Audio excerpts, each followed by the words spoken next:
자, 이제 금단정권 부분 할게요. 자, 금단정권의 정의는 이제 아까 말했처럼 유기전과 시전상인들이 난전을 금지할 수 있는 권리인데, 그 어디만 이제 적용되냐면 한성부 관할 범위 안에서만 적용이 돼요. 그래서 크게 두 가지가 있죠. 속공권하고 그다음에 창당권인데, 이건 포셈에 있는 내용이죠. 그래서 속공권은 난전문을 간에서 압수할 수 있는 거냐. 그래서 난전문의 가격이 속전에 미치지 못하는 경중에 따라서 택을 가할 수 있는 권리인데, 요때 이제 속전이라는 건 뭐냐면 죄를 면하기 위해서 주는 돈이거든요. 그래서 그 예를 들어 갖고 원래 150원을 내야 되는데 벌금을 100원을 냈다. 그러면 대신에 뭘 받는 거야? 이제 택을 받는 거야. 이게 이제 속공권이고, 자, 이 속공권 누가 행사하냐면 한성부가 행사해요. 처벌권이죠. 그다음 창당권은 뭐냐면 난전을 보고 관리 감독을 하고 잡아들일 수 있는 권리야. 남전들을. 그럼 누가 이제 하냐면 처음에는 그 평시서나 한성부에서 했는데 나중에 시전상인들이 이제 행사하죠. 그래서 그 난전과 관련된 역사 다큐라든지 이제 거기 보면 그 돌아다니면서 이제 그 물건 갖다 파는 사람을 누가 잡아요? 관리가 잡지 않고 상인 집단들, 상인이 잡죠. 그리고 거기를 잡아서 물건 뺏어서 누구한테 줘요? 그 당시에 한성부에 가서 대령해 놓으면 한성부에서 때리든지 돈을 받든지 이렇게 이제 하죠. 자, 그러면 그것을 할 의도가 뭐였나? 정부에서 금단정권 실시 의도가 있는데 숙 좀 지우세요. 네. 자, 이거는 금단정권을 실시한 의도는 이제 뭐냐면 특정 상인의 자본을 육성해서 자정수를 확대하고요. 네. 그러니까 이제 특정 상인을 보호해주고 그 대신에 국가가 필요한 물자를 확보하고요. 그 다음에 이제 시험상인들의 어떤 피해 예방, 그 다음에 정부가 이들을 통해서 상업계를 파악하려는 목적에서 이런 금단정권을 했다. 자, 그러면 난전을 보죠. 자, 난전은 그 정의가 뭐냐면 전환은 아까 얘기한 것처럼 평시서에 있는 목록이야. 그래서 이제 시전에서 취급한 물종이나 상인의 주소, 성형, 그리고 어떤 물건을 팔아야 할 걸 다 적어놨는데, 여기에 등록되어 있지 않거나 허가된 상품 위에 몰래 파는 행위를 뭐라고 한다? 난전이라고 한다. 이렇게 정의될 수 있고요. 자, 난전의 이제 그 확대를 이제 보면요, 16세기 전까지는 그렇게 난전이 없었어. 난전이 있어도 쫓아내면 돼요. 그러니까 금단정권이랑 특별 필요 없는 자연 독점 상태라고 있죠. 근데 이제 17세기 초반부터 양난 직후부터 이제 난전이 본격화되는데, 처음에는 이제 도시공별 농어민, 소규모 생산자, 군주원, 훈련도감 등등 해갖고 이렇게 있고, 또 시전에서 물건을 따라다 파는 중도화. 그다음에 17세기 후반에는 그 2연 7패 해가지고 난전이 등장을 하게 되고요. 그리고 이제 시전 상인들이 금단정권을 강화해가지고 한성부 심리까지 이제 금단정권이 확대되니까 이 사상도 밖으로 나왔다고 했죠. 외국 가서 송파, 누원, 송호, 태계원 이런 것들은 확대됐다. 그래서 서울로 올라오는 길목 상권을 장악했다는 거죠. 그래서 예전에 한번 시험 문제에 나왔던 것이 난전의 주체예요. 근데 이제 난전의 주체 그냥 물어본 게 아니라 어떤 예문이 주어지고 그거에 대해서 물어본 적이 있거든요. 근데 난전은 되게 다양하다고 했죠. 그래서 이제 그 안에는 건세가, 가복, 그 다음에 같은 시전상인, 부상되고, 사상 등등 여러 집단들이 존재하고 있다. 자, 그러면 관련된 것들을 이제 그 기출 근거편을 찾아가지고 한번 읽어볼게요. 기출 근거편 1180페이지 펴보세요.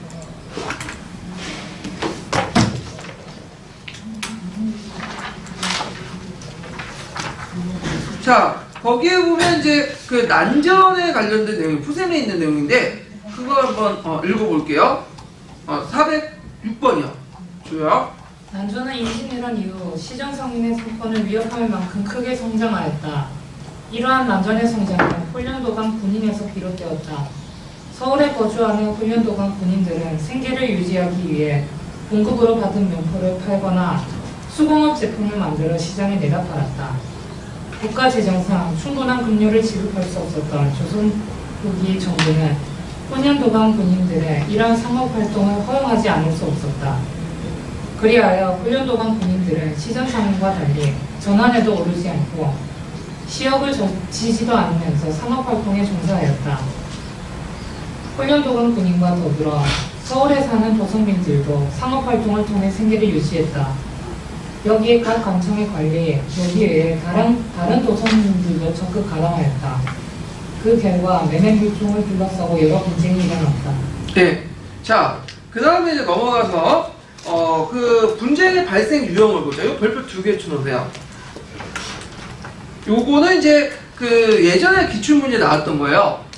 예, 비변사 등록 사유 나오고 이제 나왔던 건데, 그러면 난전의 발생 유형, 그래서 이제 시정상인과 난전과의 어떤 발생 유형을 세 가지 나눴어. 세 가지 나오면 보면, 첫 번째 유형은 뭐냐면, 시정상인과 사상간의 대립 과정이에요. 이거는 전형적인 이제, 난전 유형이죠. 그래서 이제 그 건강상인 집단이나, 그 다음에 도성인의 신흥상인 집단들이, 뭐냐면, 이들이 그 난전 역할을 했다. 그래갖고 사상가와 시정상인 집단, 정형적인 그 상인 집단이고요. 그 다음에 유형이고, 두 번째 유형이 있는데, 이 두 번째 유형은 예전에 기출문제 나왔던 거죠. 같은 시정상인 안에서도 난전이 형성돼요. 그래서 어떤 특정한 물건을 파는 독점 상인 집단이 있는데, 그 물건을 다른 상인 집단이 팔 경우에 그 다른 상인 집단이 뭐가 되는 거예요? 난전이 되는 거예요. 예. 그래갖고 이제 모자전과 뭐 상전의 취급 대립이라든지, 중국산 비단 가게의 선전과 국내산 면주 가게의 면주전 간의 대립. 왜냐면 비슷한 물건들이죠. 그러니까 자기 물건 팔면서 은근슬쩍 같이 파는 거야. 그래서 그 우리나라 비단을 명주라고 하거든요. 그걸 이제 팔 때 외국산도 같이 파는 거야. 그러면 이건 난전이 되는 거죠. 그래서 세 번째 유형은 시장상인과 수공업자 대립. 그러니까 이제 조선 후기에 들어가면 일부 수공업자들이 독립수공업자들이 등장했다고 했죠. 그래서 이 독립수공업자들이 한쪽에는 상인에 대고 시장상인 집단으로 바뀐 사람도 있고, 그냥 자기가 물건 갖다 팔면서 파는 그냥 또 판매도 같이 하는 사람도 있어. 물건도 만들면서 같이 판매하는 상인 집단도 있는데, 예를 들어서 이제 철무전과 중발처의 대립, 상전과 총장의 대립, 이런 걸 볼 수가 있죠. 그래서 여기 철문전은 시장상인 집단이고, 철무는 주로 철문을 받겠죠. 중방처는 그 천을 만드는 수공업 집단이죠. 물건 만들고 파는 거야. 그리고 상전은 원래는 이 사람도 출신 배경을 보면 뭐예요? 수공업 집단에서 들어온 시장상인 집단인데, 이미 이때는 시장상인한테 됐으니까, 그래서 상전과 총장의 대립, 이런 것들. 그래서 이런 내용도 좀 보시면 될 것 같아요. 그러니까 오늘날은 이렇게 생각하시면 돼요. 삼성전자가 이제 물건을 만들었어. 그거는 예전에는 전자랜드라든지 뭐 하이마트라든지 거기에 갖다 대리하고 팔았는데, 이제 이런 그 중개업자를 다 하고 직접 자기 그 대리점을 만들어서 갖다 파는 거야. 그런 식으로 이제 대입을 했다. 그래서 이 세 가지 유형은 어디 나와 있냐면 포셈에 나와 있고요. 관련된 사료도 이제 포셈에 많이 나왔어요. 그래서 그거 국포셈 내용들 한번 사료 찾아가면서 공부해 주시는 것도 좋을 것 같아요. 자, 그러면 난전의 발전 의미는 뭐냐? 자, 조선 후기에 성장한 비특권적 수공업자 상인들에 의해 봉건적 상업구조가 허물어졌던 도시상업 발전을 반영한다. 그래갖고 요때 이제 난전은 그 여기서 비특권적 그 수공업자 상인의 봉건적 상업구조라는 건 뭐냐면, 봉건적 상업구조는 뭐냐면 그 유럽의 길드라고 보시면 돼요. 유럽의 길드는 뭐죠? 독점권을 가지고 있죠. 그리고 이제 중세시대가 붕괴되면서 이 길드 또한 어떻게 돼요? 붕괴되잖아요. 그리고 이 마찬가지로 우리나라도 길드와 비슷한 게 있어. 이게 뭐죠? 시천상인이고, 그것이 붕괴된 과정에서 주요 역할을 했던 것이 난전이었다. 사상이었다. 이렇게 이제 이해를 하시면 되겠죠. 자, 그 다음에 금난정권 폐기 배경이 있는데, 요거 별표 2개 쳐놓으세요. 자, 이거는 이제 그 한국사 능력이라든지 뭐 임용이라든지 그 수는 다 나오는 거죠. 자, 최채공이 권했죠. 정조 때. 그래갖고 요때 이제 도고 상인들이 있었는데, 이 도고라는 것은 우리가 뭐 사상 도고만 생각할 수 있는데, 여기에서 도고는 뭐예요? 간상 도고, 시전상인들이에요. 이 시전상들이 유통망을 장악해가지고 물가가 올라가지고 지금 서민들이 고생이다. 그러니까 이거를 폐지해달라. 그렇게 요청을 해요. 네. 그래서 이제 정조가 그것을 들어줘가지고 유기전을 제한 모든 시장상인들의 금난정권 폐지했죠. 그게 유명한 신액통공이죠. 자, 그래서 이제 상품화폐 경제 발전에 가로막는 장애물이 되어 도시 소비자들 물가 상승을 불러일으키고, 그 다음에 시장 체계 안에 있지 못한 사상적 피해를 입고, 그리고 이제 두 번째로는 건세와 공방들과 결탁한 사상 도구 세력들이, 저 사상 도구 세력들 그 당시 누구와 연결됐다고 했죠? 남인 세력들과 연결돼 있죠. 그래서 이 체제공약에 결탁을 해갖고 폐지해달라. 체제공 입장 볼 때는 이 금단정권 폐지하는 게 낫죠. 왜냐면 금단정권과 연결된 시정상의 집단은 자기 반대파였던 누구와 연결돼 있어요? 노동과 연결돼 있잖아. 그러니까 노동의 돈줄을 끊어낼 수 있는 거죠. 그래서 이제 이런 것들이 이제 여론을 비등했고요. 그래서 이런 등등 해가지고 금단정권이 폐지돼서 신해통공이 공포됐다. 예. 그래서 정조 때 신해통공은 신해년에 막힌 곳을 뚫어준다. 근데 60년 후에 또 철종 때 뭐가 있었죠? 신해통공이 있었죠? 그거 이제 헷갈리시면 안 되죠? 예. 자, 그러면 그와 관련된 내용을 지도서에서 한번 읽어볼게요. 지도서 354페이지 보세요.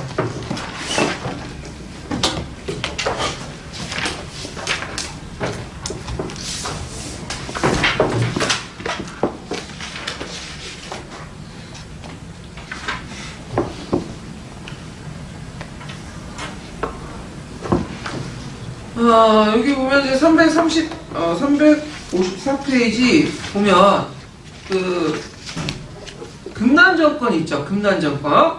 그래서 이 금단정권인데 금단정권 부분이 어디 읽냐면요. 이거는 그 앞뒤편 다 빼버리고 마지막 부분만 읽어볼까요? 금단정권의 내용과 추정 확파 관련된 내용이요. 네. 또 건세가 금방등과 결탁한 사상 도구 세력이 점차 확대되면서 금난 정권의 혁파에 대한 여론이 높아졌다. 이에 정부는 18세기 말경 흥군 발매 정책을 취하여 유기전을 제외한 일반 시전이 가진 금난 정권의 특권을 혁파하고, 유기전에서 취급한 상품을 제외한 모든 상품을 자유로이 판매하게 하였다. 이후 시전 상인이 금난 정권을 되찾으려고 여러 가지 노력을 기울였지만 정부에 의해 번번이 거절되었다.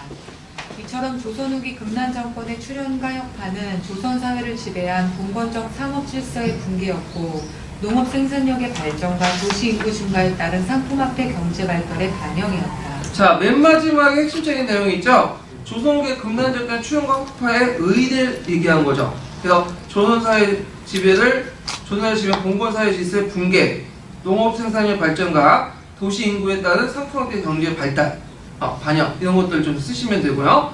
자, 신해통공 한번 다 읽어보죠.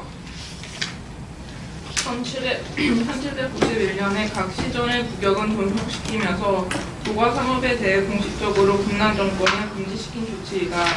이 해가 신해년이었으므로 신해통공이라 한다. 조선 중기 이후 농촌 인구의 도시 유입으로 도시 상업의 양상이 변화하기 시작하였다. 한편 시전 상인의 도가 상업에 탄력을 받으면서도 꾸준히 성장해온 영세 사상층의 부단한 공세와 세공민의 반발 및 도가 상업의 폐단으로 도가 상업 전체에 대한 새로운 조치가 취해지지 않을 수 없었다. 이에 따라 당시의 자의정 체제공은 도가 상업의 폐해를 지적하면서 유기전 이외의 모든 시전에게 금난전 돈매권, 즉 도가권을 허용하지 말며 설리 30년 미만의 시전의 이를 폐지할 것을 건의하였다. 이 건의가 받아들여져 실시하게 되었는데, 이 조치는 조선 상업의 상업 발전 사상의 한 계기가 되었다. 네. 그 뒤에 넘어가서요. 신해통공의 의의, 아까 처음에 했던 거, 그 금난정권의 폐지와 완해 부분하고 연결돼 있죠. 네, 신해통공 의의, 그거 외워두세요. 그래서 조선사회의 지배한 봉건적 상업질서의 붕괴, 농업생산의 발전과 도시인구에 나타난 상품화폐 경제 발달, 반영이 되어 있고요. 그 다음에 영향 한계는 상인층의 계층 분화 및 도고산업 발달을 더 촉진시켰는데, 특히 원래는 물가 상승을 때려잡기 위해서 그걸 편의시켰는데 어떻게 돼요? 물가 상승을 더 이끌었죠. 시장 상인 대신에 누가 들어온 거야? 사상 도구들이 들어와서 이제 물가를 이제 올려놓죠. 그래서 나중에 19세기 때는 쌀 폭등이 발생이 돼요. 그래서 그게 예전에 한번 시험 문제 나왔고, 그래서 그 밑에는 그 당시 이제 이 상인들의 집단과 사상과 그 다음에 그 노동가 그 시장상의 집단들이 싸움이 항상 뭐와 연결되어 있냐면 정치권하고 연결됐다. 그 내용을 이제 밑에서 적용을 했어요. 그래갖고 있고, 그래서 이제 그 금난 정권이 어떻게 확대되는가, 아니 그 사상들의 상권이 어떻게 확대되는가를 이제 좀 밑에다 적어놨으니까 좀 보시고요. 자, 그러면 관련된 이제 기출 근거편을 볼게요. 1176페이지 펴보세요.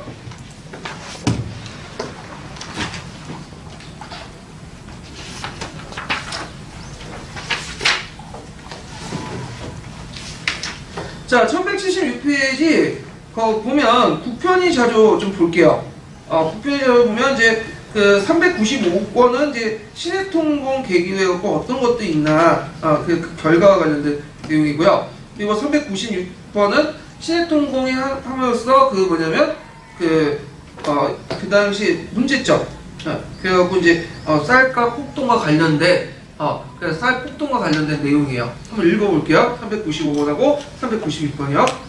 정조 15년 시내통공을 계기로 시정체계는 붕괴되고 사상을 정점으로 하는 유통체계가 확립되었던 것이다.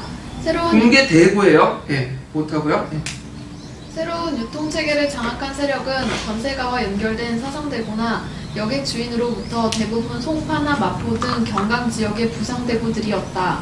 새로운 유통체계는 생산지에서부터 소비지까지 모든 유통체계를 부상대구가 장악하여 판매하는 것이었다. 이러한 유통체계는 시전상업과는 다른 사상체계의 성격을 가지는 것이었다. 이들에 의해 구축된 유통체계는 어물의 경우 환전책을 갖추었을 뿐만 아니라 유통량도 한 달에 4,000에서 5,000량, 1년에는 수만 량에 달할 정도였다. 이것은 부상대구에 의해 장악된 새로운 유통체계가 우연적 일시적인 것이 아니라 항상적 구조적으로 운영되고 있음을 보여주는 것이라 하겠다. 경강상인인 강상대구들은 권문 가문과 결탁하였을 뿐 아니라 자신의 이익을 가장 극대화할 수 있는 유통체계를 장악하기 때문에 상품의 출하량과 출하 시기를 유리하게 조절하여 막대한 이익을 얻고 있었다. 이들은 서울의 상권을 개통적으로 장악하여 도보상업을 전개하였던 것이다. 이를 보여주는 대표적인 사례가 바로 순조 33년 서울의 쌀폭동이었다. 이 사건은 경강의 동막 여객주인 김재순이 경강의 여러 여객주인을 지휘하여 미국의 판매를 통제하고 나아가 시전 상인들까지도 미국 매매를 중지하도록 영향력을 발휘함으로써 서울의 미국 시장을 붕괴시킨 것이었다. 서울의 쌀 가격이 급등하자 서울의 빈민층이 쌀값 폭동에 항의하여 대규모 폭등을 일으켰다. 이 사건은 19세기 경강의 여객주인이 미전 상인에 비해 훨씬 강력한 미국에 대한 유통 지배권을 지니고 있었음을 보여주는 사건이었다. 예, 그러면 관련된 기출 문제를 좀 풀어볼게요.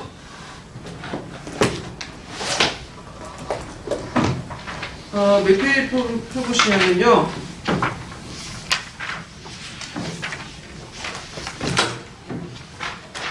90페이지. 90페이지 4번 문제 볼까요?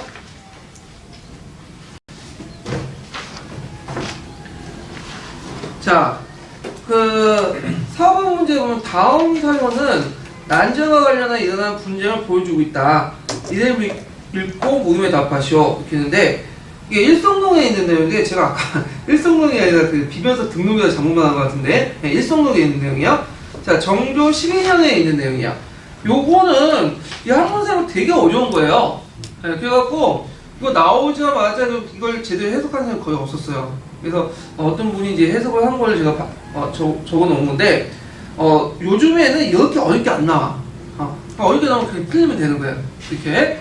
자, 여기 내용을 보면 그 당시 이제 모자전 시민 강덕일이 진술하기를 모자전에서 판매하는 물품은 각각색의 향, 쌍승포, 모직물, 두루마기, 모자, 바늘 여러 종류인데 거기에 이제 이것을 최근에 상전인들이 몰래 판매합니다. 그래서 상전인들 본세 서원들과 공모하여 시안, 이때 시안이라는 전환이에요. 전환을 훔쳤다가 칸을 곤쳐가지고 간자에 간을 곤쳐서 진짜로 이렇게 해갖고 바늘 진짜죠. 곤쳤다. 그래서 자신들의 물품인 양 팔았다. 그러니까 오늘날 말하면 공문서를 조작을 해가지고 원래 자기가 팔았던 물건들을 자기들이 파는 것처럼 독점권을 갖고 있는 전환을 조작했다는 거야. 그것을 이제 뭐냐면 비난하는 거죠. 그럼 여기에서 일단은 누가 난전이겠어요? 누가 같은 시전상인에서도 침자는 원래는 뭘 누가 갖고 있죠? 침자의 독점권은 모자전이 갖고 있죠. 근데 이걸 몰래 누가 파는 거야? 상전상인들이 갖다 판 거죠. 상전이 뭐가 되는 거야? 난전이 되는 거죠. 그럼 모자전이나 상전이나 둘 다 무슨 상인 집단이야? 시전상인 집단이죠. 그러니까 시전상인 집단 안에서도 뭐가 있다? 난전이 있다는 걸 알 수가 있죠. 그러면 발생 유형이 세 가지가 있다고 했죠. 첫 번째는 사상과 시전상인 집단, 그다음 시전상인 집단 간의 어떤 분열, 각종. 그다음 세 번째는 시전상인과 송호 집단. 그러면 몇 번째 유형에 속하겠어요? 두 번째 유형에 속하겠죠. 그래서 그 당시 모자전상인과 상전 상인, 그러니까 시전상인 간의 대립, 이런 게 이제 쓰시면 될 것 같아요. 시전상인 대립. 그다음 초점은 뭐야? 침자, 바늘의 상품에 대한 전매권 확보죠. 독점권 확보. 예. 그래갖고 요거는 문제를 학문에서 다 해야지만 풀 수가 있는 거야. 그래서 제가 이 03년 문제를 접할 때 도저히 못 풀렸어요. 이거 뭔지 몰라가지고. 그래갖고 맞힌 분들이 거의 없어. 그래서 이거 되게 어려운 문제였고요. 그 다음에 당시의 난전이 이와 다른 유형 한 가지만 쓰시오. 자, 그럼 아까 지금 뭐와 뭐의 대립이라고 했죠? 시전상인하고 시전상인 대립이죠. 그럼 다른 유형이 있죠. 분쟁 유형 두 가지가 있죠. 시전상인과 사상가의 대립, 시전상인과 송호자의 대립. 네, 요게. 그래서 요게 지금 제가 답안을 알아낸 게 이거 시험 보고 나서 한 7, 8년 지난 뒤에 알아냈어요. 그때 당시에 막 논쟁이 있었어. 이런 개떡 같은 문제 냈냐고. 근데 푸셈에 보니까 이게 나와 있는 거예요. 그 유형이. 푸셈에 보니까. 그래서 푸셈에서 발췌해가지고 이렇게 냈는데 하여튼 이게 되게 어려운 문제였어요. 자, 그 다음 7-3번은 그렇게 어려운 문제가 아니죠. 이거는요. 이 사건이 일어난 직후인 신해년에 시행된 통공 발매 정책 성과와 한계. 성과는 봉건적 산업 질서의 공개, 상품화폐 축지, 농업산의 증지. 그래서 지도서나 교과서에 있는 내용 쓰시면 되고, 한계는 뭐 어려운 거 없죠? 독과점 체제가 어떻게 돼요? 계속 유지가 됐고, 산업 노구들이 건설가와 유착 관계가 계속 지속이 됐잖아요. 이런 것들 쓰시면 돼요. 자, 그 다음에 뒤에 넘어가서 5번을 보죠. 5번. 자, 다음 건의를 받아들여 시행한 정책과 관련하여 그 설명으로 적절하지 못한 것을 이렇게 있는데, 자, 여기 최재공이 말하기를 딱 나오니까 이게 뭐예요, 이거? 신해통공이라는 거 알 수 있죠? 신해통공은 이제 한 최재공 상수인데, 자, 여기 뭐 1번을 보면 송파나 마포 등 관광지역의 부상대구들이 새로운 유통체계를 장악했다. 아까 얘기했죠? 유통망이 달라졌다고 했죠? 예. 그 다음 두 번째로는 도시 상인층의 분화가 심화되고 사상도구에 대한 도시빈민의 반발이 거셌다. 맞죠? 이게 뭐예요? 쌀국통에서 이제 나타나는 거고요. 세 번째로는 그 상품 유통체계의 발생, 여객 주인의 지위를 변화로 주인권 가격이 급등했다. 맞죠? 19세기 들어가면 주인권이 올라가. 그래갖고 여객의 주인권이 갑자기 올라서 그것을 이제 누가 샀냐면 건세가들이 사들였다고 했죠. 근데 여객이라고 하고 여각이라고 해요. 또 이게 층마다 좀 다른데 같은 말이에요. 자, 그 다음에 4번은 간청과 결탁 때 운부도구를 합하여 운북의 독점적 영업체계가 붕괴됐다. 운부도구는 뭐냐면 보통 이제 포구나 그 다음에 이제 물자를 운송할 때, 포구에 물건을 운송하거나 어떤 물자를 운송할 때 오늘날만 운송업체들이 단합을 해갖고 자기들 조합에 있는 업자들만 그걸 하는 거야. 이게 운부도구예요. 그래서 이것도 많이 많았어. 그래갖고 이제 그 당시 그 신해통공이 나자 이 운부도구에도 어떻게 돼요? 폐지가 되죠. 하도 많이 많으니까. 그래서 근데 나중에 또 시간이 지나면 또 새로운 독점업체가 등장해가지고 정치권과 유착해서 또 독점업체가 형성돼요. 네. 그래서 한계가 있는데 요 관련돼가지고 이제 한번 읽어볼게요. 1178페이지 펴보세요. 기출문거.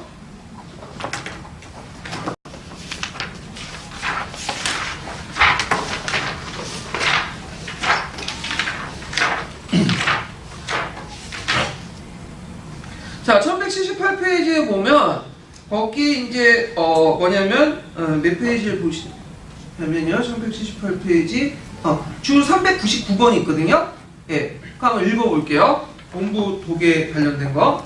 경강성업의 번성에 따라 경강에서 각종 영업도 성행하였다. 대표적인 영업이 각종 물자의 하역운송업과 장빙업이었다. 하역운송업이나 장빙업은 모두 17세기 중엽까지는 주로 강민들의 노력들을 직접 징발하는 부역의 형태로 운영되었는데 18세기 전반에는 마계, 운부계와 빙계가 결성되어 이를 담당하였다. 경강이 전국 해운 중심지로 성장함에 따라 각종 물자의 하역운송업이 발달하였다. 특히 강경편에는 지방에서 이주한 사람들이 거주하였는데 이들은 이러한 하역운수업에 종사함으로써 생계를 이어갈 수 있었다. 이와 같은 운수역을 담당한 마계, 운부계, 모민계 등은 막대한 이익을 남길 수 있었다. 그러므로 18세기 후반에는 운수역의 독점을 둘러싸고 민간인과 이들 개인들 사이에 치열한 분쟁이 벌어졌다. 이와 같은 하역운수업과 장빙업에서의 독점에 반대하는 움직임이 민간인을 중심으로 발생하였다.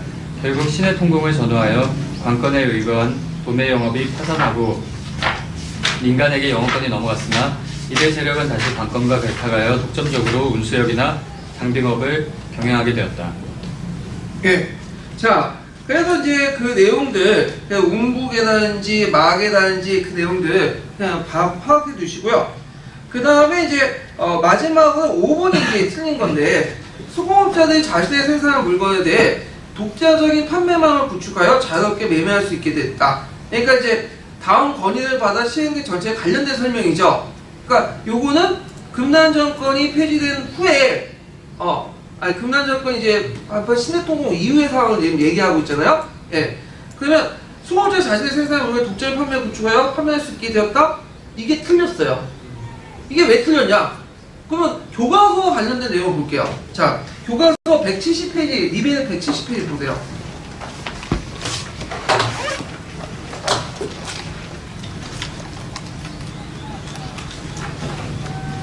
자, 거기에 보면 이제 금난정권 폐지 보이죠?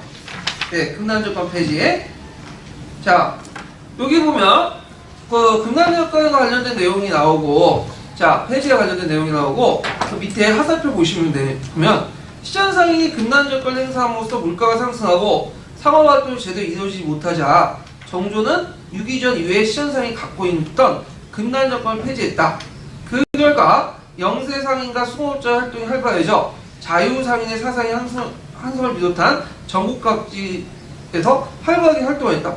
뭔가 잘못됐죠? 뭐가 틀렸을까요? 그 결과 뒷부분 맞아. 근데 뭐가 있죠? 수공업자 활동이 활발해졌다. 요 부분이 뭐냐면 틀린 거죠. 요 부분이 교과서가 틀렸다. 교과서가. 네, 요거 안 맞잖아 지금. 보이시죠? 예. 이게 몇 년이냐면 그 금난정권 폐지가 1791년이에요. 그러니까 18세기 후반이죠. 근데 이제 통론이나 다른 책에 보면 18세기 후반에 일부 지역 그 수공업자들이 독립된 수공업자 나왔다. 그래서 그들이 활발한 활동을 했다 이렇게 나와 있거든요. 그럼 이거 맞지 않느냐? 근데 1791년은 18세기 후반이라는 게 대개 1750년에서 뭐예요? 1790년대까지잖아. 예. 그게 거의 50년 동안이야. 그러니까 우리식으로 따지면 지금 50년이면 언제 때야? 그 1960년대? 그러니까 1960년대 상황하고 지금 다를 수 있죠. 그러니까 같은 18세기 후반이라도 다를 수가 있는 거야. 그런 거는 통론 얘기는 아는데 여기 내용은 틀려요. 이건 이제 어디에서 볼 수 있냐면 자, 같은 이제 책이었던 국편의 내용을 이제 볼게요. 국편이 어디인지 보냐면 1178페이지 아까 제가 폈던 거 있죠? 400번을 보세요. 400번. 자, 그냥 이제 한번 읽어볼게요. 제가 400번의 주침 부분을. 정근대사의 고입 분사적인 생산 시스템과 공급이 불안정성으로 인해서 도보상업 체제는 수시로 위협받을 수밖에 없었다.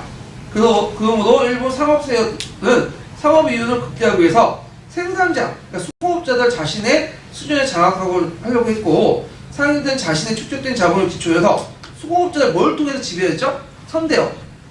선대업적인 지배를 실현했다. 시장상인인 잡철 전인은 무기의 원료인 중방출에 대해서 전매권을 가진 것을 배경으로 군기시에 소속되어 무기를 제하의 야장에 의해서 선대제 지배를 시도했다. 자, 이를 둘러서 야장과 잡철정 사이에 상당한 분쟁이 야기되었고 결국에는 이게 핵심적이죠. 신해통공 이후에 야장은 잡철전에 병합되어 몰락하였다. 그러니까 예전까지는 서로 싸웠다가 결국 신해통공 이후에 사상도구도 이제 까놓고 뭐예요? 팔잖아 이제. 경쟁자가 없잖아. 그러면 이 사람들 자본 규모가 어떻게 돼요? 더 커지죠. 그래서 이 막대한 자본을 가지고 뭐냐면 그전에 이제 성장했던 잡철자 같은 독립수공업자들 먹어버린 거지. 선대제 시스템으로. 그러니까 이게 이제 요거 연결되어 있는 거죠. 5번하고 지금. 그러니까 이게 틀린 거가 오다고 해놨잖아. 제가 틀린 게 아니라 그 답이 틀렸다는 거. 지금 답이 5번이 해놨어요. 예. 그래갖고 이제 요거하고 이건 어디에서 나왔다는 걸 금방 알 수 있는 거죠. 이거 다 국평에서 나온 거야 이거. 그 몇 년도 문제죠? 10년도 문제죠. 그래서 10년도 문제는 진짜 되게 어려운 문제야. 내가 지금 임용 분석할 때 제일 어려운 그 형태인데 10년도 문제 되게 보면 그 출처가 한국사 같은 경우에는 어디냐면 국편이에요. 그리고 또 어디냐면 저기 전문 서적들 그런 데서 된 거야. 근데 이게 뒤에 11년부터는 요걸 얻어먹었나봐. 이런 문제 많이 되니까 점수가 떨어지고. 그러니까 이제 들어간 출제자 교수들이 문제는 국편에서 지문을 떼오는 것도 있는데 국편이 안 봐도 풀 수 있는 거야. 정답은. 근데 비변사라든지 강상경화 부분 보면 다 예문하고 오답은 되게 어렵게 구성되어 있어요. 근데 정답은 뭐야? 딱 봐도 아는 거야. 그래서 요건데 그러면 어느 게 더 정답에 어느 게 맞는 거야? 어느 게? 교과서가 맞는 거예요? 이 국편의 관점이 맞는 거야? 국편의 관점이 맞는 거지. 왜냐 교과서는 전문 학자들이 쓴 게 아니에요. 이거는요. 누가 쓴 거죠? 교수가 썼다고 하는데 교수가 쓴 것도 있겠지만 대부분 뭐야? 교사들이 쓴 거야. 교사들이 이제 이 책 전체를 하면서 뺏겨가면서 쓰고 그걸 이제 보고 교수가 검수를 해준 거죠. 예. 그러니까 이게 더 전문적인 거니까 만약에 교과서 관점하고 전문 서적의 국편의 관점이 틀리면 그 전문 서적이나 국편이 쪽으로 이게 있는 게 나아요. 예. 탑도 이렇게 다 나왔잖아. 거기에. 예. 그래서 이 관점이 맞다. 교과서 읽을 때 비판적으로 읽어야 된다는 거예요. 그래서 교과서도 읽다 보면 좀 틀린 게 많아. 팩트가 틀린 것도 많고 해석도 좀 주요 관점도 아니고. 예. 자, 하여튼 이렇게 해서 이제 봤고요. 자, 그 다음에 이제 도구 넘어가요. 도구.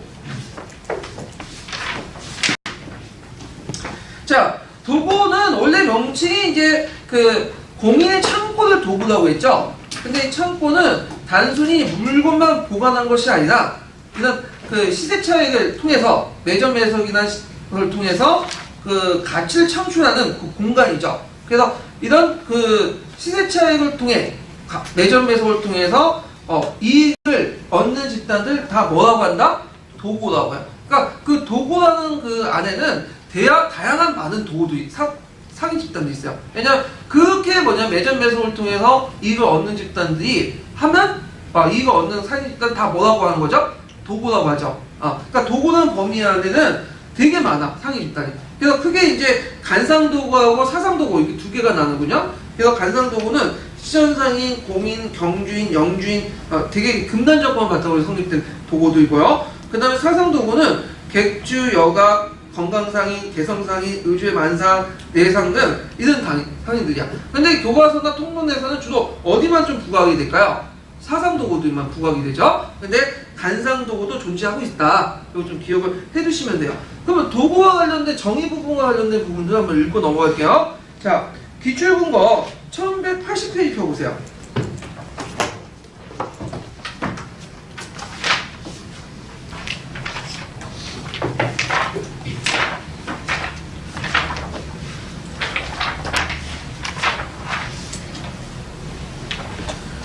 자, 거기에 보면 이제 도구가 있죠. 도구. 예. 그래갖고, 그 도구의 내용을 한번 쭉 읽어볼까요? 도구란 조선 후기에 있어서 상품을 매매하거나 독점하는 상행위 또는 상인을 말한다.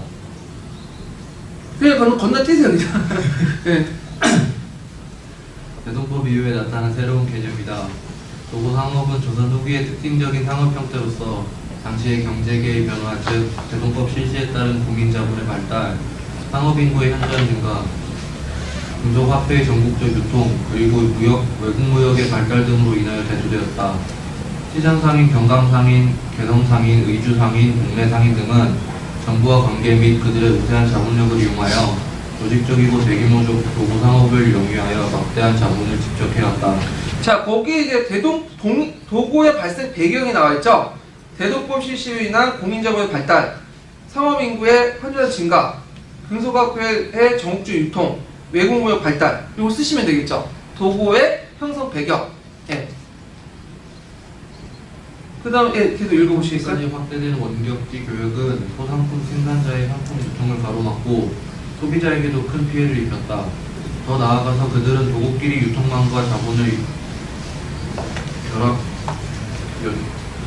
결합한 형태로서 지방에서 도구를 하는 여각, 객주, 선주인 등을 통해 지방 상품을 매점하기도 하였다. 조선 후기 유기전과 시전상인의 난전을 금지할 수 있는 권리이다. 시전이 가진 본래적 특권이라기보다 조선 후기 상업발전과 더불어 성장한 비시전계 사상인 증인 난전과의 경쟁에서 유리한 위치를 확보하려고 시전상인이 정부와 결탁하여 확보한 강력한 독점 상업 특권이다. 난전은 전환에 등록되지 않은 자나 판매를 허가받지 않은 상품을 성안에서 판매하는 행위였다. 네, 거기에 이제 그 도곡끼리 유통망과 자본을 연결한 형태로서 합이 아니라 형태로 연결한이에요. 예, 못하고요. 자, 그러면 이제 도구의 성장 과정을 이제 볼게요. 자, 여기에 도구의 성장 과정이라는 것은 어디에만 이제 한정되어 있냐면요. 주로 사상도구, 사상도구의 성장 과정이라고 보시면 돼요. 자, 사상도구의 성장 과정은 그 당시 18세기 이후에 상품화폐 경제가 이제 발달되면서 난전과 함께 성장을 했죠. 그래서 이제 상품 유통 과정에서 매점 매수하고 독점을 매겨 성장했고요. 그 다음에 자본력을 바탕으로 해서 누구하고 결탁을 해요? 권력과 결탁을 하죠.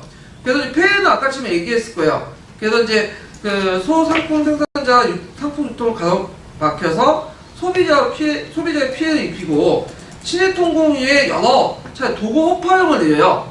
그런데도 불구하고 도구가 허파되지 않아. 그만큼 정치권과 뭐예요? 긴밀하게 유착돼 있다. 이렇게 좀 보시면 되겠죠. 그 다음에 이들은 쌀, 소금, 그 밖에 여러 가지 일용품까지 매점 매석을 일삼았기 때문에 물가 상승의 원인이 됐고, 그 다음에 결국에 19세기 때 쌀폭등 같은 농립 항쟁도 발생을 시켰다. 요 내용도 있고요. 그럼 관련된 지도서 내용을 좀 보고 넘어갈게요. 지도서 355페이지 보세요.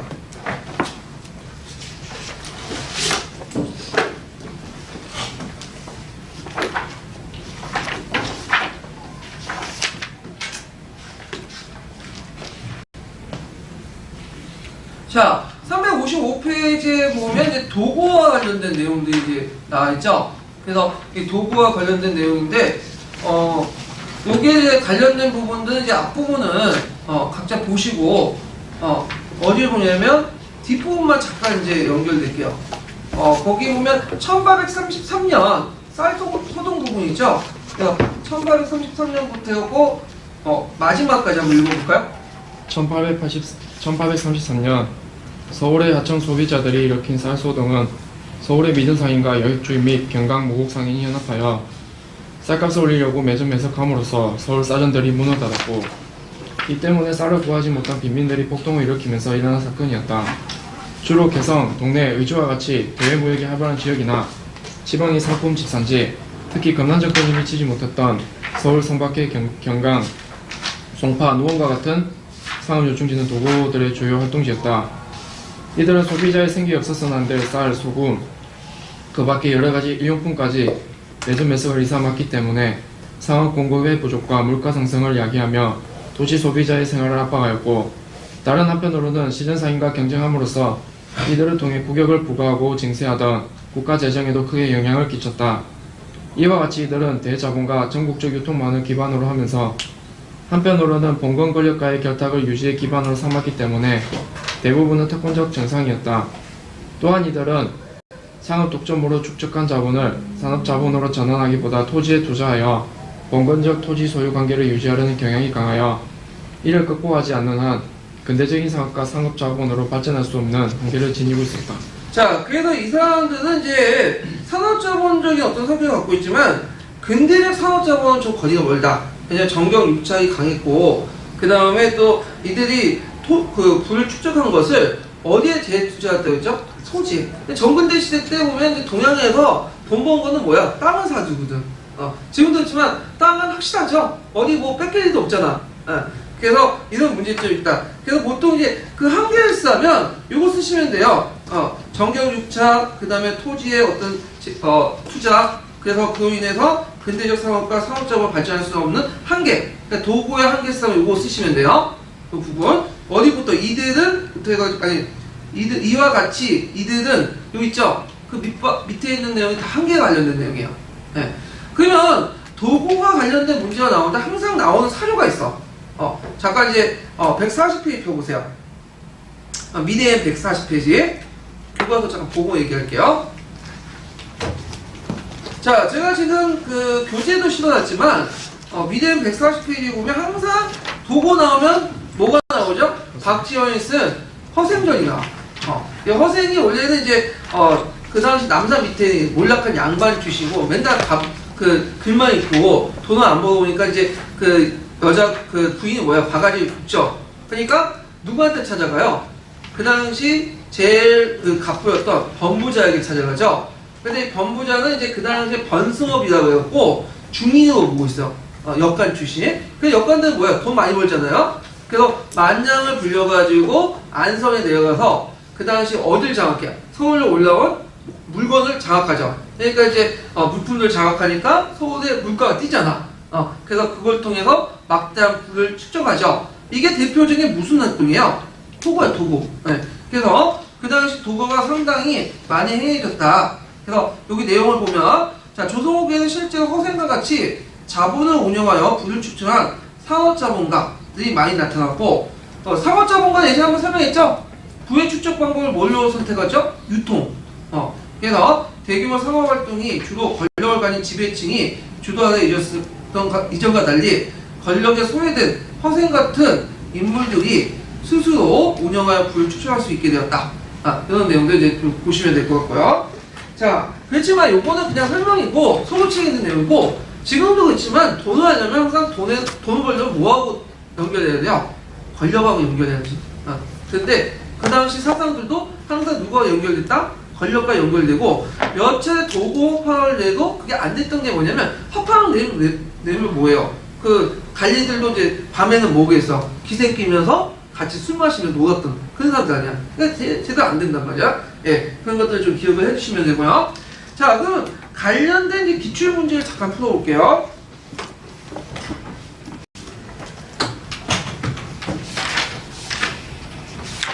자, 기출 문제 몇 페이지 펴보시냐면요. 92페이지. 자, 92페이지 7번 문제 해볼까요?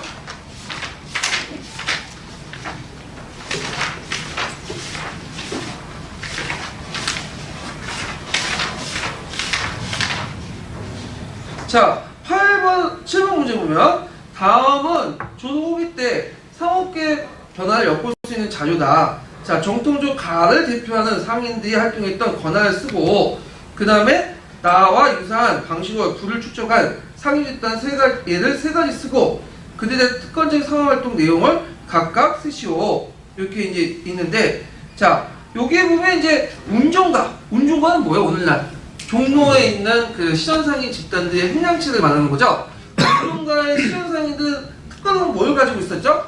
금난정권. 예. 그 다음에 이제 나를 보면 허생이 가가지고 매점매석을 해가지고 막대한 이득을 챙겼다. 근데 요때 이 허생들의 상업활동을 이제 나집단 같은 상업활동을 쓰라는 건데, 자, 이건 도구 상인활동 유형을 쓰면 돼요. 간상도구, 사상도구 다 쓰시면 돼요. 그리고 그와 관련된 상업활동 내용들. 그래서 만상이 어떻고 간상이 어떻고 내상이 어떻고 그 내용들 쭉 쓰시면 되는데, 요 사상대의 활동 내용들은 그 뒤에 있으니까 제가 설명을 해드릴게요. 이 부분은. 그래서 이렇게 했는데 이 066 문제는 나본 같은 경우에는 너무 포괄적이에요. 예. 그래서 도고도 뭐 한장기에서 물어보는데 도고를 다 써가면 뭐 다 쓰면 되지 뭐. 그 당시 상인 집단 중에 도고 안 하는 사람이 어디 있어요? 예. 그래서 그런 것들 보시면 되고요. 그 다음에 이제 다시 넘어가서 사상들의 활동을 보죠. 자, 그러면 여기에서 이제 사상하고 간상의 좀 차이점을 알 필요가 있어요. 간상은 뭐죠? 간상은? 일단 간상은 국가의 보호를 받는 집단이야. 그래서 이제 특정한 뭘 가지고 있어요? 독점권을 가지고 있어요. 독점권. 그래서 이제 간상의 대표적인 상인 집단들은 시전상인들이 있고, 그다음 공인들이 있고, 그 다음에 보부상도 뭐예요? 간상이에요. 이 보부상도 특정 상품에 대한 독점권을 가지고 있어요. 네. 그 다음에 사상은 간상이 아닌 집단들이 다 사상이에요. 네. 그래갖고 이제 사상의 범위는 되게 넓죠. 그래서 이제 사상들의 이제 활동 내용을 이제 볼게요. 이것도 예전에 아까 문제 풀어본 것처럼 나왔죠, 기출에. 자, 그 사상 중에 제일 유명한 집단이 뭐냐면 건강상이, 강상이죠. 별표 하나 쳐놓으세요. 한국사 능력에도 많이 나온 집단들인데, 자, 이 사람들은 주로 포고와 포고를 배를 통해서 상인을 장사를 해요. 그래서 이들은 선상이라고 해요. 선상.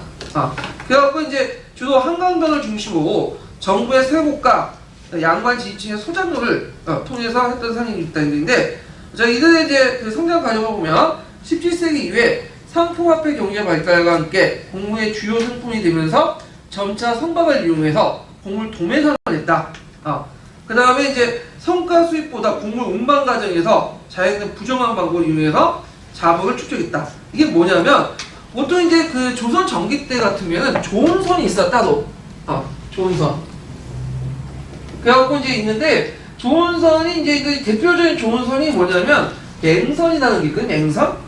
이 맹선은 이제 가끔 이제 그 교과서에 나오는데 되게 커. 평자선이죠. 상당히 이 맹선은 그 특징이 뭐냐면 돛이 있고 그다음 노도 같이 있어요. 근데 보통 좋은 선은 뭘로 움직이냐면 도수로 움직여요. 그러니까 범선이에요, 일종의. 근데 노는 주로 뭐냐면 분선들을 이용하거든요. 분선. 그러니까 이 사람 평상시에는 뭐냐면 그 좋은 선을 이용했다가 전쟁 시 뭐예요? 거기에 보면 노를 다는 곳이 있어. 노를 달아가지고 뭐냐면 병선으로 같이 운영돼. 그래서 이걸 이제 뭐라고 얘기하냐면 조병선인가? 잠깐. 조전선. 조은선하고 전선을 같이 운영했다 해서 조전선이 되는 거야. 근데 이 배는 문제는 한국에서 운영된 게 아니라 이제 같이 이용했는데 이 지금도 이제 항공선 되게 크잖아요. 근데 이 군함을 사용할 수 없죠. 스피드가 다르잖아. 그러니까 너무 크니까 전쟁에서 이거 제대로 이용하지 못하는 거야. 특히 뭐냐면 이제 배 노슬 거는 데가 어디냐면 가판이에요. 그러니까 군인하고 노군하고 같이 하는 거야. 근데 전쟁이 나오면 왜 매점 때 기어오르고 하는데 그 노를 짓겠어요? 싸우고 있는데? 겁먹지? 도망갈 거 아니야. 그래서 을묘해변 때 이게 잘 안 되니까 안 되겠다 해가지고 이 조원선 체제를 다 버리고 같이 겸했던 체제를 버리고 뭘로 이제 바뀌냐면 판옥선으로 이렇게 바뀌어요. 판옥선은 위에 상간판을 이제 또 두죠. 가판을 두 개를 둬요. 그래서 가판을 판자로 이렇게 막아. 상간판은 주로 군인들이 있고 여기 막힌 데 있죠. 판자 묶고 그 밑에 있는 가판에서 노군을 배치시켜. 노군하고 전사하고 분리시키죠. 그리고 그만큼 이제 노군이 뭐냐면 넓이를 노군이 편하게 노를 질 수 있고 노군이 이제 들어가서 내다보면 공간이 크니까 빨리 지을 수 있죠. 스피드 면에서. 그리고 이중 가판으로 됐다 보니까 되게 크죠. 배가 높이가. 그러니까 외구들이 기어오는 게 장점 아니에요. 기어오고 막 싸우는데 싸우지 못하는 거야. 그래서 만든 그 배가 뭐냐면 그 유명한 명종 이웃 때 만든 판옥선이야. 이 판옥선은 여기 그 상간판하고 그 밑에 있는 가판 사이에 공간을 뭘로 메꿨어요? 판자로 메꿨다 해서 판옥선이 되는 거예요. 네. 하여튼 그렇게 있는데 이런 배들은 이제 조선소를 사용했던 맹선은 솔직히 말해서 이게 경비도 많이 들어가고 또 조선들이 도망가잖아. 그러니까 운영이 안 돼. 그러니까 그것을 누구한테 맡긴 거죠? 민간업자들한테 맡긴 거죠. 조선 후기 때는. 그래서 그 조선 후기 때 경상 상인들이 자기 배를 가지고 뭐냐면 국가의 그런 그 쌀을 세금 받은 쌀을 이제 서울로 옮겨줘요. 그래서 그런 역할을 이제 했는데, 문제는 이 사람들이 그 쌀을 제대로 옮기는 과정에서 얻은 성과 수익보다는 뭘로 이제 하냐면 부정부패로 해갖고 있는데, 대표적인 게 이런 거예요. 하수다 해갖고 물을 타서 공문을 부풀리게. 그래서 그 나머지 부분을 빼돌려. 그 다음에 또 하나는 투식이라고 그냥 운방국신을 갈려 짜고 그냥 착복을 해버려. 그리고 하나는 고패인데 선박을 고의로 침몰시켜요. 그러니까 쌀은 빼놓고.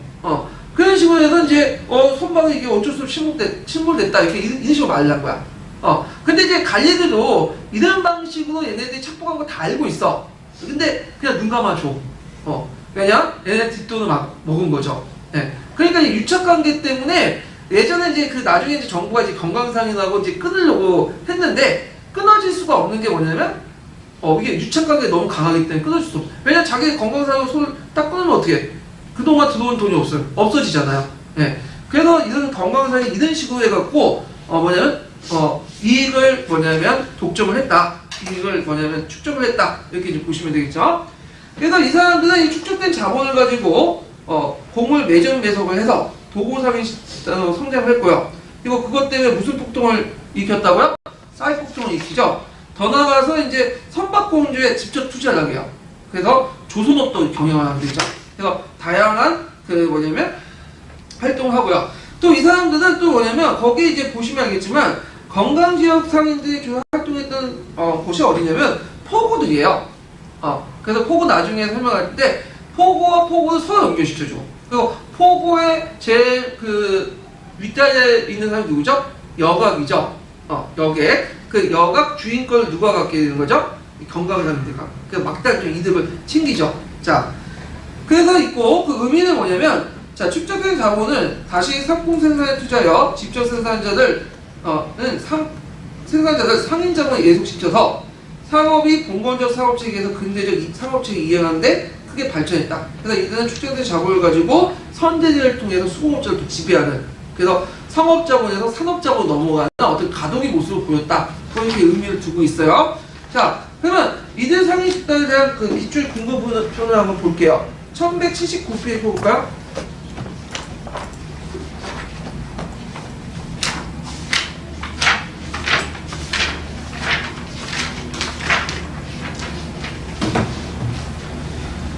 자, 1179페이지에 보면 주 404번이 있죠. 경강상인 부분.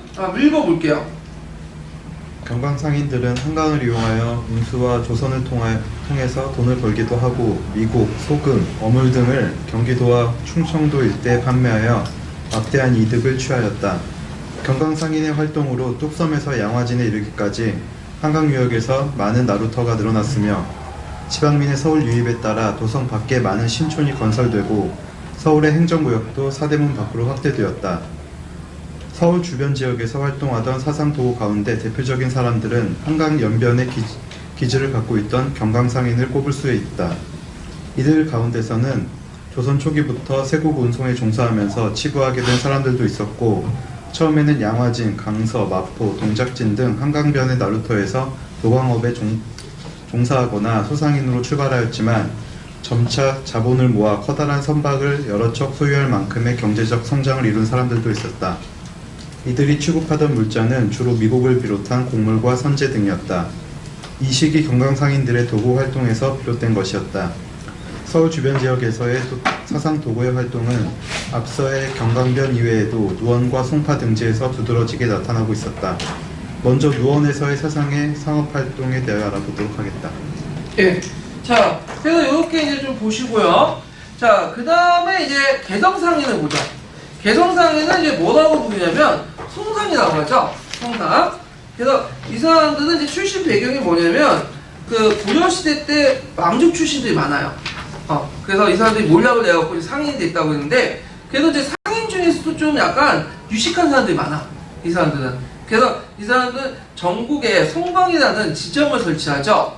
그래서 이 지점을 통해서 인삼 재배라든지 가공업에 진출하고 또 대무역에 개입을 해요.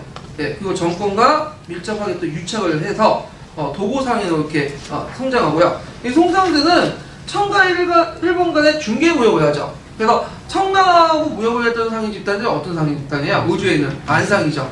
그 다음에 일본과의 무역을 했던 집단들이 내상이죠. 그러니까 만상과 내상을 서로 연결시켜주는, 거기에서 또 뭐냐, 막대한 이득을 챙기는 그런 역할을 했던 것이 성상이죠. 그러니까 이 성상은 상당히 뭐냐면 전국 각지로 누렸다고 보면 돼요. 성광을 이제 설치하고. 그래서 우리가 보통 이제 그 보면 그 개성에 관련된 얘기를 많이 듣죠.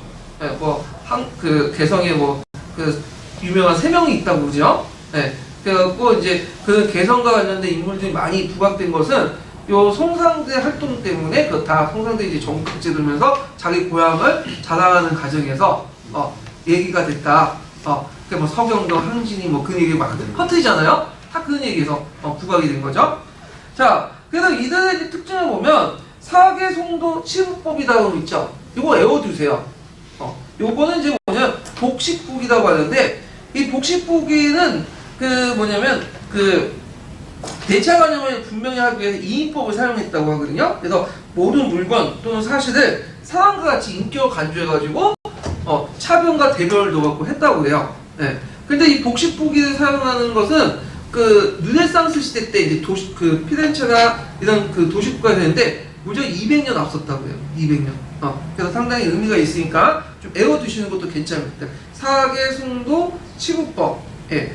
그 다음에 이제 이들의 활동 인삼, 포목, 양태 등등. 그래서 산업자본을 축적을 했고, 특히 중국 무역은 은과 인사 이런 것들을 이제 교환하는 관계였다. 이렇게 이제 보시면 되겠죠. 그래서 있고, 그 다음 만상인데, 만상은 유만이라고 하죠. 주 의류상인 집단이에요. 그래가지고 주로 이제 그 청나라나 대청 무역을 했던 상인 집단들 이제 많은데, 예, 청나라와 이제 무역하는 과정에서 우리가 이제 계시 무역이 있죠. 청나라가 이제 우리나라한테 시장을 열어갖고 시장을 만들었잖아요. 근데 계시 무역에서도 이득을 챙기고, 특히 후시 무역은 뭐예요? 사무역, 밀무역이죠. 그래서 계시는 이제 물품량이 한정되어 있는데 끝나고 나서 밀무역 형식으로 막대한 이득을 챙겼다. 그 다음에 이제 기타는 평양의 유상, 동네 내상인데 내상은 누구와 관련됐다? 일본과 관련된 상인 집단이다. 이렇게 이제 정리를 해주시면 되고요. 자, 지도서 356페이지에서 359페이지에 그 상인 집단들이 쭉 나와요. 잠깐 보시면.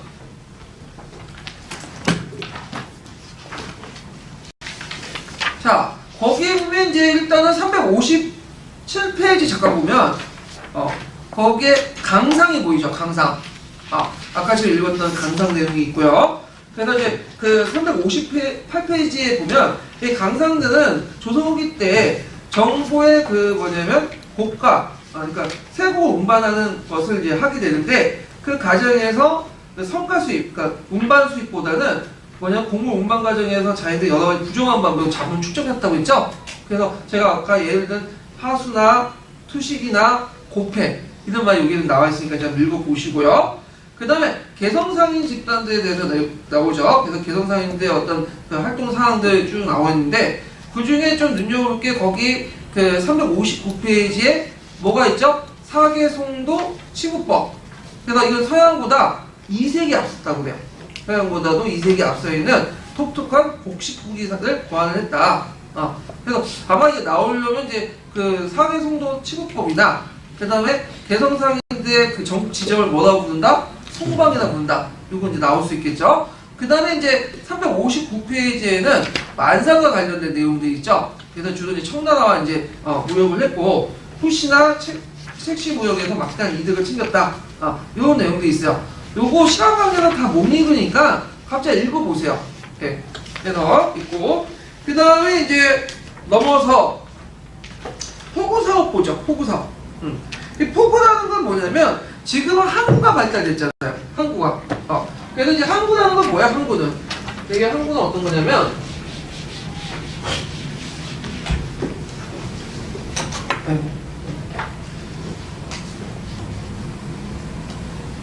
자, 항구는 되게 군산항이나 인천항이나 부산항의 특징은 뭐냐면 바다를 끼고 있어요. 바다를.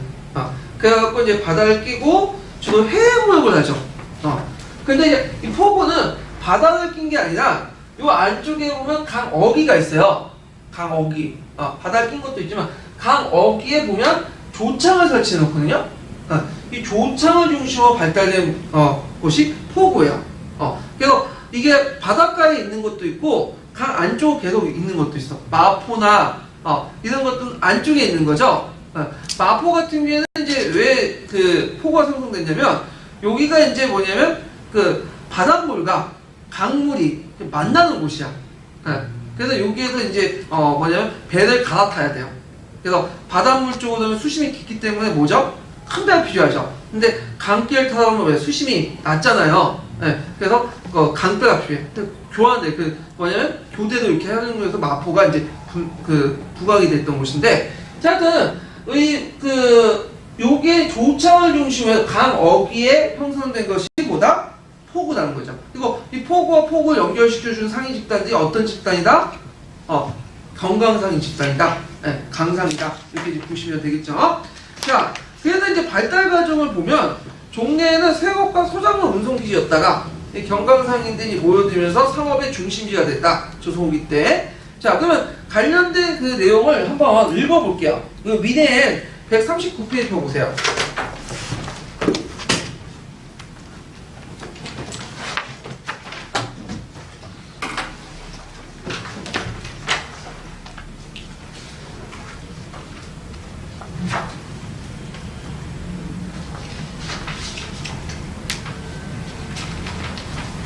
자, 미네엔 39페이지에 보면 송파장이 나오고요. 그 다음에 그 옆에 이제 포구의 상거래가 활성화되자 내용이 있죠? 한번 읽어볼게요. 조선시대에는 도로와 수레가 발달하지 못해 대부분의 물화가 수로로 운송되었다. 이에 포구는 일찍부터 물화를 운송하는 기지 역할을 했으며 유통 경제가 발달하면서 새로운 상업 중심지로 떠올랐다. 포구의 상거래는 수로를 이용한 교역이 활발히 이루어지면서 장시보다 규모가 훨씬 커졌다. 배를 가지고 상업활동을 하는 선상의 활약으로 전국 각지의 포구는 하나의 유통망으로 연결되어 갔다. 또한 주변 지역의 장시와 연계된 상품 유통의 거점 역할도 하였다. 한편 포구와 규모가 큰 장시에서는 객주와 여객이 활동하였다. 이들은 운송업, 숙박업, 금융업 등에 종사하면서 물품의 매매를 중개하였다. 예. 자, 그 다음에 이제 포구 내용을 볼게요. 포구의 그 활동했던 상인지는 기본적으로 선상이죠. 경강상인들. 그래서 배도 이용해갖고 이제 포구와 포구를 연결시켜주고요. 그 다음에 거기에 보면 이제 그 두 집단이 나는 객주하고 여각이 나와요. 그래서 그 객주는 뭐냐면 상품의 집산지에서 상품을 위탁받아 팔아주거나 매매를 주선해주거나 그에 부서된 창고업, 화물수송업, 금융업을 같이 했던 그 집단들을 이제 얘기를 하는데요. 그 객주하고 이제 객주도 그 업무에 따라 되게 많아요. 그 만상객주, 보상객주, 보행객주, 그다음 한주객주, 무시객주, 그다음 물상객주 등등 있고 또 취급하는 그 항구의 종류에 따라 또 많거든요. 예, 뭐 그것까지 볼 필요는 없고요. 특히 이제 그 객주의 특징 중에 뭐냐면 이들이 보부상하고 연결돼 있어. 그래서 보부상들은 되게 외로운 사람들이 많아요. 사회 하층민들이 많고, 그러니까 자신들 이제 나중에 보호해줄 사람이 필요하거든요. 병들고 힘들 때, 돈을 빌릴 때 주로 누구한테 가냐면 객주한테 가요. 그래서 객주하고 보부상이 서로 연관되었다. 그리고 보부상 중에 좀 돈이 많이 번 사람은 또 객주도 경험하고 그런 관계죠. 그래서 여각인데 이 여각은 여객이라고 하죠. 여객, 여각, 여객. 근데 보통 여각은 그 객주보다도 비슷비슷해 하는 그 내용이. 근데 객주하고 여각을 굳이 구분하자면, 굳이 구분을 하자면요, 어떤 점이 차이가 있냐면요, 그 객주와 여각은 거의 비슷한데 좀 더 자본 규모가 더 큰 것이 뭐냐면 여각이에요. 여각. 그래서 여각이 좀 자본 규모가 좀 크고 좀 자본 규모가 적은 것이 객주다. 이렇게 기억을 해주시면 돼요. 네. 자, 그래서 여각도 객주와 비슷한 역할을 해요. 네. 그래서 조선시대 연안지역 포구 등에서 해산물이나 농산물 매매를 거각, 중개하고 위탁 판매하는 역할을 하고요.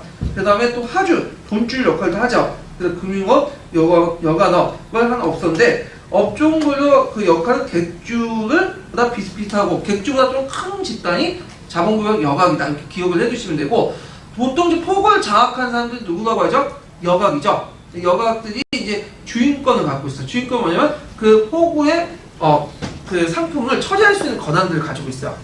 그래서 19세기 때 여각 주인권의 그 자체가 뭐야?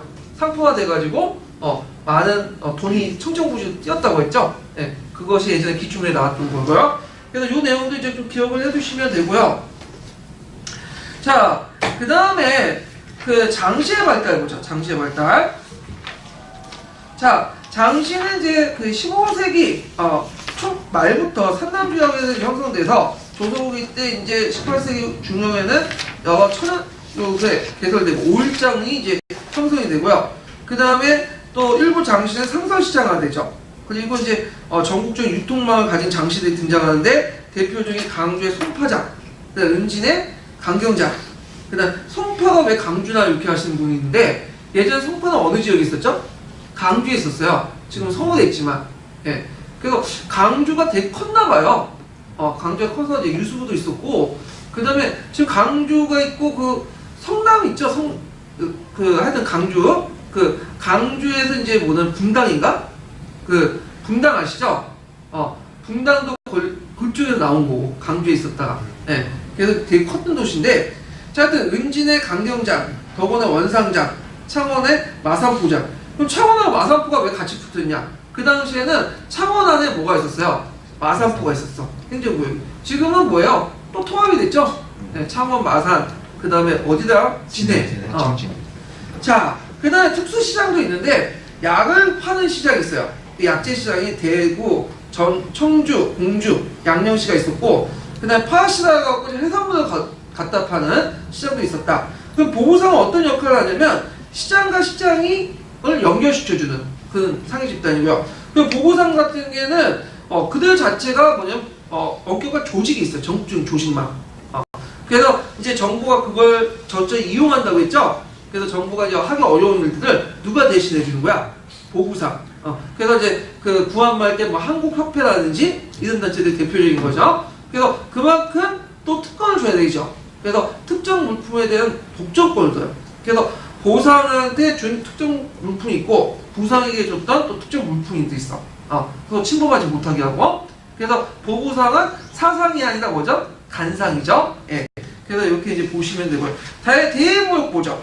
대무역인데, 자, 무역의 형태는 개시무역과 후시무역이 있어요. 개시무역이라는 것은 공무역이에요. 국가가 공식적으로 인정한 무역이라고 했죠. 그래서 대표적인 무역이 뭐냐면 중간개시, 그 다음에 북간개시인데, 북간개시는 오늘날 한경도 지역의 그 건데, 그 북간개시는 그 뒤에는 경홍개시, 해령개시를 말하는 거예요.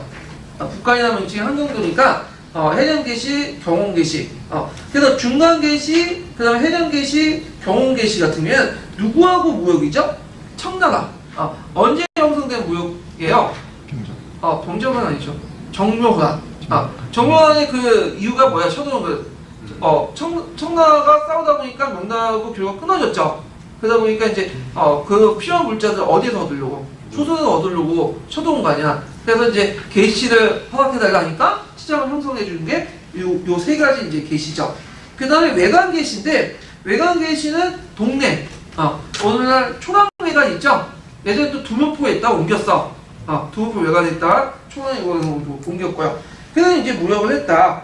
자, 그래서 이제 있고, 후시무역이 있는데, 이 후시무역은 개시무역 끝난 다음에, 개시무역이라는 건 이제 정부가, 커터단이 있어요. 커터단 안에서만 이제 무역을 해야 되거든요. 근데 상인들은 많은 물건을 팔아서 돈을 이득을 얻고 싶을 거 아니에요? 그래서 몰래, 개시하면서 몰래 하는 무역을 후시무역이다, 밀무역이다 보시면 돼요.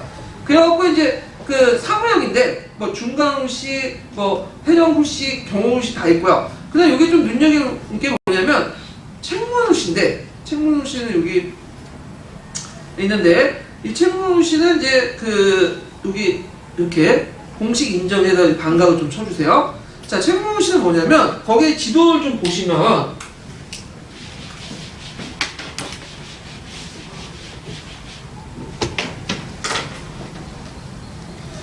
자, 청나라가 등장하고 나서 여기 신안 남쪽 지역을 뭐라고 정했죠? 봉금지대로 이렇게 정해놨죠. 그래서 조선 사신들도 그 북경에 갈 때 실제로 요 지역은 그냥 아무것도 도움 못 받아. 어디에서 도움을 받느냐면, 실제로 국경선 압록강이 아니라 건너가서 요 공백지를 건너가지고 여기 책문은 이제 그 오무저산이라고 한번 들어봤을 거야. 네, 의산문답에다가 그 오무저산 바로 밑에 있는 책문이라는 곳이 있고 거기 봉황이라는 도시가 있거든요. 마을이. 요 책문이 뭐냐면 일종의 국경선이야 실질적으로. 그래서 그 책문에 들어가야지만 조선 사신들도 뭐예요? 여러 가지 물자를 받을 수 있어. 중국 쪽부터. 그래서 그러면 사신단이 가면 사신만 가겠어요? 아니죠. 여러 상위 집단도 여러 가지 명목으로 또 같이 가. 그래서 어디에서 이제 그 후시가 열리냐면 책문에 모여가지고 청나라 상인들과 뭐예요? 물건을 교류해요. 팔고. 그래서 이걸 무슨 후시라고 한다고요? 책문 후시예요. 이 책문 후시를 이제 주도했던 그 상인 집단이 무슨 상인 집단이죠? 만상들이죠. 예. 그래서 이제 나중에 이게 너무 성해니까 그 단련사를 같이 보내요. 사신을 못해. 예, 단련사들이 이제 감시하라고. 정부가 여기까지는 못 가잖아. 그러니까 단련사들이 감시를 하는 게 아니라 자기도 돈 받고 같이 또 팔아 물건을. 그래서 이게 무슨 후시가 되냐면 단련사 후시가 되는 거야. 그러니까 정부가 더 이상 통제가 안 되니까 아예 그냥 등록만 하고 세금만 바치고 뭐예요? 그냥 해라. 그래서 합법화 시켜주는 거죠. 그러니까 다른 후시들도 처음엔 통제를 해요. 근데 이 통제 되나? 안 되니까 그냥 합법화 시켜갖고 세금을 이렇게 받는 방식으로 바뀌었다. 이렇게 이제 기억을 해두시면 되겠죠. 자, 그래서 이제 17세기 이후에는 대무역 주체는 이제 조선 전기 때는 공무역이 있죠. 그러니까 사무역이었고, 손상, 그 다음에 만상, 내상 이런 것들이 청국과 일본 간의 어떤 중개업을 통해서 자본을 축적했다. 이렇게 이제 보시면 되겠죠. 자, 그러면 그와 관련된 내용들을 지도에서 한번 찾아서 볼게요. 지도서 360페이지 펴보세요.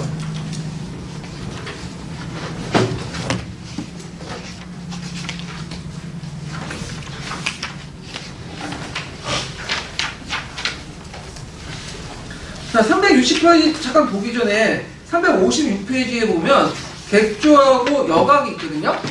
356페이지하고 357페이지에 객주와 여각이 있으니까 한번 읽어보시고 거기 356페이지에 보면 객주의 종류들이 쫙 나와요. 그래갖고 이제 근데 뭐 만상객주니 보상객주니 한주객주니 등등 나오는데 요거 그냥 읽어보세요. 시험 문제 안 나올 것 같아. 여기까지는. 자, 그 다음에 뒤에 넘어가서 뭘 보냐면 360페이지에 보면 자 거기에 이제 중간계시가 있고 책무시, 경험계시, 해령계시 같은 계시와 후시들이 나오죠. 요거 이제 참조를 해주시고 다음에 이제 좀 볼 게 뭐냐면 이제 그 책무시만 좀 읽고 넘어갈게요. 책무시만. 누구 그다음 분? 조선 현종 때부터 조선과 청국 상인 사이에 이루어졌던 만주 책무에서의 입장이다.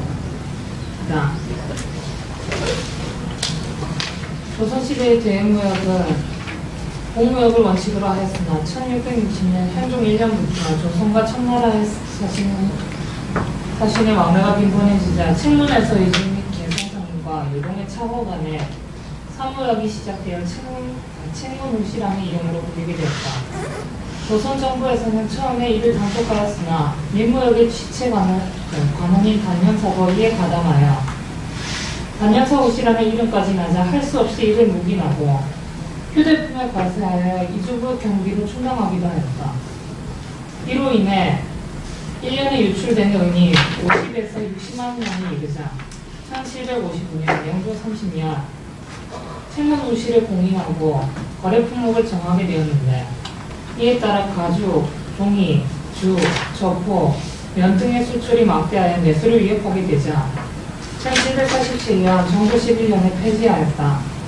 그러나 이런 조치는 효과를 거두지 못하고 귀환 때까지 계속되었는데 양국 상인들의 거래 중에 조선 측의 금, 인삼, 종이, 국기, 모물 등과 청국 측의 비단, 당목, 약재, 보석류 등이었다.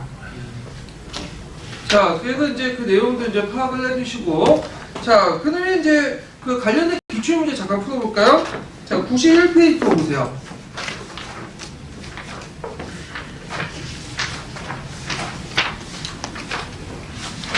자, 91페이지 6번 문제 볼까요? 자, 여기 보면 이제 기획과 미음에 관한 설명하고 옳지 않은 것을 이렇게 보면, 자, 조선 후기 때 도고라는 독점적 도매상인들이 활동에 합의해줬다. 자, 이들은 기획 시전상인가? 자, 시전상에는 이제 세곡 운송에 주력하여 송파, 양주 등지에 거점을 확대했다. 맞죠? 그다음, 옳지 않은 거니까 틀렸죠? 이거는 경강상인 집단들 얘기한 거고요. 그 다음에 여기 보면 이제 그 니은 공인과 관련된 내용인데, 자, 대동법 실시도 수연 특권상인으로 물품을 직접 제조해 납품하기도 했다. 맞죠? 그래서 이들은 선대제를 통해서 상인 그 수공업자들 예속화시켜서 물품을 댔죠. 그 다음에 디귿은 그 난전을 금화할 수 있는 특권, 금난정권인데 이걸 핑계로 물가를 마음대로 조정하는 패단이 있었죠. 그 다음에 이제 니은을 보면 사상디인데요. 자, 군문의 군졸과 세가의 노비들도 상의에 참여했다. 맞죠? 17세기 초반에 그 대표적인 군문의 군주는 누구예요? 훈련도가. 월급이 짜기 때문에 투잡을 뛴 거죠. 그 다음에 미음은 시전상인대 특권을 폐지했다. 자, 유기전을 제한 나머지 시전대 특권을 없애도록 했다. 맞죠? 신해통과 관련된 내용이고요. 자, 그 다음에 이제 뒤에 넘어가고 9번을 볼게요. 9번. 아니, 9번이 아니라 잠깐만. 8번을 볼게요. 8번. 자, 다음에 그 지도와 그걸 보고 문호의 답하시오 이렇게 있는데, 이게 이제 98년도가 아니라 찾아보니까 99년도 문제더라고요. 99년도 본쳐 주시고. 자, 이 문제는 어떤 문제냐면 그 역사 단독 문제가 아니라 어떤 문제냐면 이제 그 예전에 공통사에 관련된 문제가 있었어요. 그 관련된 문제인데, 자, 충청도와 전라도 육지와 바다 사이에 위치하여 금강 남쪽 가운데 하나의 도액을 들였다. 바닷가 사람들과 산골 사람들 모두 여기에서 물건을 구입했다. 그 다음 비린내가 마을에 넘치고 큰 배가 작은 배가 밤낮으로 두 갈래진 항구의 담처럼 걸려있다. 등등인데, 요건 택리지에 있는 내용이에요. 택리지. 이중환의 택리지인데, 택리지에는 이제 그 역사에서는 그렇게 강조하지 않는데 지금까지 애들은 되게 강조하더라고. 그래서 지리 문제에 보면 가끔씩 역사와 관련된 문제가 있어요. 관련돼 갖고 나오는데, 자, 제시된 자료를 토대로 하여 강경이 조선시대 3대 시장의 하나의 넓은 상권을 갖는 사회 중심지로 하는 영향을 미친 지리 조건을 150자 이내에 쓰시오. 우리가 관련 없죠. 지리 조건 쓸 필요 없겠죠. 근데 우리가 아는 것은 강경이 그 당시에 3대 포고였고, 그리고 이 포고를 바탕으로 해갖고 형성됐던 건데, 그래서 예전에 강경장이 되게 유명했어. 강경장이 군산 부근에 있잖아요. 저쪽. 근데 이제 이게 그 일제시대 구한말 넘어가면서 일제시대 넘어가면서 상권이 강경에서 어디로 넘어가죠? 군산으로 넘어가. 군산이 왜 넘어갔어요? 철도의 발달이죠. 네. 그래서 철도가 발달되고 특히 군산 같은 경우에 전라도의 그 미국이 이걸 통해서 어디로 가요? 일본으로 유출되는 공간이 아니에요? 그러니까 강경장이 이제 세트되고 이제 상권이 완전히 군산으로 넘어갔다. 근데 이거는 뭐 군산뿐만 아니라 일제시대 때 이제 철도가 놓여지면서 생긴 여러 도시들이 많아요. 대표적인 게 뭐예요? 대전이죠. 근데 예전에 뭐 대전? 그 명함도 못 내는데 봉주의 한 부속 그 지역에 불과했는데 커진 거야. 대전도 있고, 대구도 조그만 동네였는데 어떻게 커졌잖아. 부산도 원래는 부산의 중심은 부산진이 아니라 저 동래구였어. 근데 부산역 쪽에 그 부산이 있잖아요. 거기에 들어서면 부산이 커진 거죠. 인천도 원래는 그 인천의 중심이 오늘 인천이 아니에요. 제물포가 있어. 지금 제물포는 인천 속한데 원래 제물포가 크고 거기 인천 안에 진에 불과했어. 근데 인천이 커지니까 제물포가 거기 밑에 들어간 거지. 그런 식으로 있고, 그 다음 원산 다 뭐예요? 다 철도 때문에 이렇게 커진 도시죠. 예. 그래서 이런 것들 이제 파가는데, 요거는 뭐 지금까지니까. 자, 2번 문제 보면 밑주신 내용과 같이 조선시대 18세기 이후에 상호활동의 활성화에 미치는 사회경제 요인을 200자 이내에 쓰셔. 이거 뭘 써야겠어? 일단 농촌사회의 분화를 쓰겠죠. 이양권의 발달해서 잉여생이 늘어나고 강자가 가능하면서 농촌사회 계급 분화가 일어나고 잉여를 처지하는 과정에서 시장이 형성되고, 그 다음에 많은 농촌에 종사했던 사람들이 도시에 올라가서 상공업자가 됐죠. 이런 내용들 쭉 쓰시면 돼요. 예. 그래서 이런 내용도 이제 파악을 해주시면 되고요. 좀 쉬었다가 그 정한 부분을 이제 할게요.